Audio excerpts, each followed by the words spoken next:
Hola, bienvenido a un nuevo capítulo de Flip Segundo de ESO, en este caso el tema 10 de la crisis del Imperio de los Austrias, que se produce en el siglo XVII. En primer lugar vamos a ver la crisis económica. La crisis económica del siglo XVII que se debe fundamentalmente a tres causas. La crisis demográfica, debido a un clima cada vez más frío, a malas cosechas, a epidemias frecuentes, a la emigración a América de mucha de la población española o de algunos españoles y la expulsión de los moriscos. Con lo cual también se llega a la segunda causa, que es la reducción de la actividad. Y además se le une a la crisis demográfica y a la reducción de la actividad un gran endeudamiento debido a las guerras y a la mala administración del Estado por parte de la monarquía. Todo eso provoca la pérdida de la hegemonía. Los Habsburgos, los reyes que habían reinado en los reinos hispánicos, fueron perdiendo hegemonía y fueron perdiendo poder en Europa y se quedaron pues sin ese poder que habían tenido durante el siglo XVI. Esa pérdida de la hegemonía se debe a varios factores. En primer lugar, la existencia de validos. Los reyes encargan el gobierno a personas de confianza, que se llaman así validos, que se encargan del gobierno, mientras que los reyes pues se quedan un poco al margen del gobierno de los reinos. En segundo lugar, por las guerras. Debido a la participación en las guerras, sobre todo en la guerra de los 30 años, la monarquía se quedó debilitada ya que salió derrotada de esa guerra tan larga.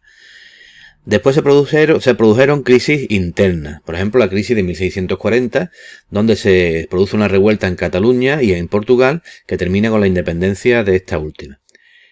Y por lo tanto también, después de todo eso, las pérdidas territoriales y de poder. Se perdió un territorio en Europa y se perdió el dominio de Europa que había ido debilitándose desde el final del siglo XVI. Todo eso provoca el aumento de las desigualdades sociales. La nobleza aumentó en número debido a la compra de cargos por la burguesía más enriquecida o los que no eran nobles que querían convertirse en nobles para no pagar impuestos y aparentar socialmente mayor esplendor y mayor poder, por el empobrecimiento de los campesinos y de los artesanos debido a la disminución de la actividad económica, las malas cosechas, la epidemia, etcétera, que hemos visto, por la expulsión de los moriscos que afectó mucho a las zonas donde estaban, sobre todo en el Levante,